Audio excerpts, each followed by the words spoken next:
der sich als Träger seines besten Blutes fühlen und dieses wissend zur Führung der Nation erhoben hat und entschlossen ist, diese Führung zu behalten, wahrzunehmen und nicht abzugeben.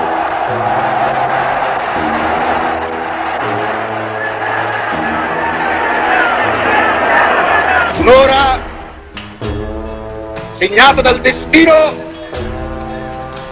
batte il cielo della nostra patria.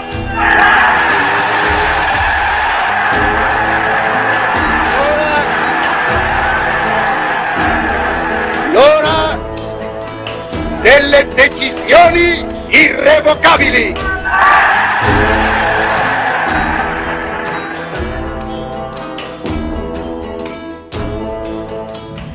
Gérard Lemarié, bonjour. Bonjour. Les philosophes doivent-ils encore conseiller les princes, les rois, les présidents et les dictateurs?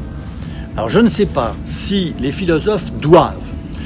Ce que nous savons, c'est que les philosophes peuvent et qu'ils sont souvent appelés par les présidents, les dictateurs, les rois pour leur donner des conseils ou à minima murmurer des orientations. Même aujourd'hui, c'est encore leur rôle? Je répète, je ne sais pas si c'est leur rôle. L'histoire lointaine et l'histoire récente montrent que ces philosophes ont été appelés.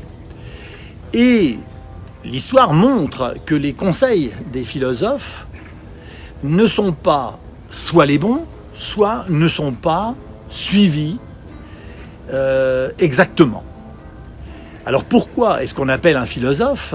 Eh bien, parce qu'on imagine que ce philosophe va donner des conseils qui seront dans une certaine forme de morale.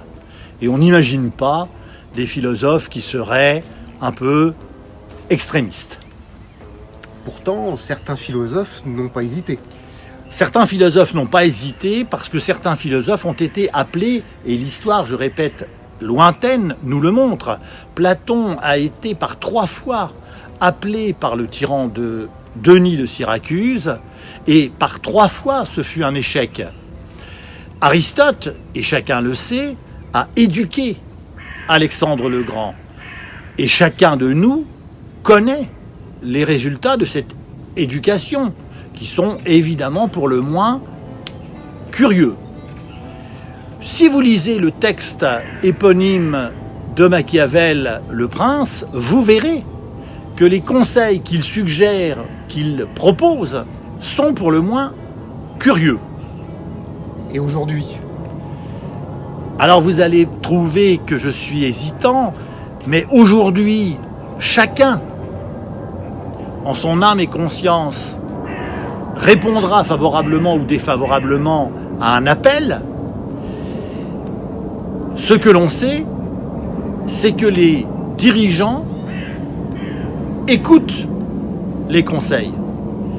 À vous, et à vous qui regardez, qui écoutez, de dire si ces conseils ont été suivis par les dirigeants. Moi, je suis hyper sceptique. Eh bien, vous êtes un peu comme moi, je suis hyper sceptique. Mais de toute manière, pour le moment, on ne m'a jamais rien demandé. À partir de ce moment-là, soit je ne suis pas philosophe, ce qui est possible, soit on estime que les conseils que je pourrais donner ne seraient pas efficaces. En tout cas, je vous remercie parce que c'était une vraie question et une question d'actualité.